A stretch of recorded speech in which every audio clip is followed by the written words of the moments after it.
میرے سسر نے ایک دفعہ مجھے بتایا کہ ان کے پاس ایک شخص آیا کسی اور علاقے سے، دوسرے شہر سے، تو بہت ہی پریشان حال تھا. وہ کہنے لگا کہ اچانک ہمارے جانور مرنے لگ گئے ہیں، یعنی وہ ان کے کھیت تھے اور جانور وغیرہ انہوں نے رکھے ہوئے تھے کہ اچانک وہ مرنے لگ گئے اور ہم بہت پریشان ہیں اور ہماری کھیتیاں جیسے جلنے لگ گئی ہیں اور معلوم نہیں کیا ہو گیا.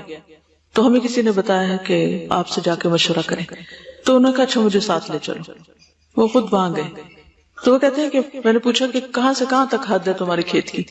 تو انہوں نے مجھے بتایا تو میں نے ایک کونے سے شروع کر کے چاروں کو آیت الکرسی سورۃ فاتحہ یہ پڑھنا شروع کر دی. میں چلتا گیا ساری باؤنڈری وال کے آس پاس ان کے پڑھنا شروع کیا.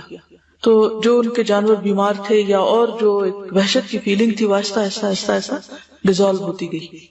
تو بعض اوقات ایسا بھی ہوتا ہے نا کہ جیسے سارے گھر والے بیمار پڑ جاتے ہیں، ہوتا ہے نا کبھی کبھی سب کے ہاں کچھ نہ کچھ ایسا کبھی ہوا ہوگا.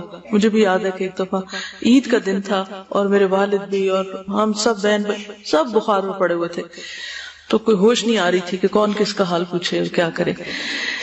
تو ایسا بھی کبھی ہو جاتا ہے. تو اگر ایسا کچھ ہو جائے تو اس صورت میں کیا ہے کہ پورے گھر میں گھوم پھر کے قرآن مجید پڑھیں اور اللہ تعالیٰ سے دعا مانگے اور عافیت کی دعا مانگے.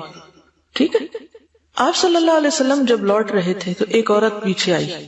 ٹھیک ہے، یعنی ایک عورت آپ کے پیچھے آ گئی.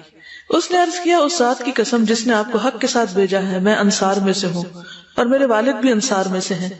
جیسے آپ نے انصار کے لیے دعا کی ہے میرے لیے بھی دعا کیجیے. آپ نے فرمایا کیا چاہتی ہوں؟ اگر چاہو تو میں تمہارے لیے دعا کروں کہ تم بخار سے محفوظ رہو، چاہو تو برداشت کرو اور تمہیں جنت ملے گی. اس نے کہا میں صبر کروں گی اور جنت کو خطرے میں نہیں ڈالوں گی. یعنی اپنے ٹائم کے ساتھ ساتھ بخار ختم ہو جائے گا. وہاں آپ نے دعا کی، یہاں اس کے لیے نہیں کی. کیوں؟ غور کیجئے، سوچئے.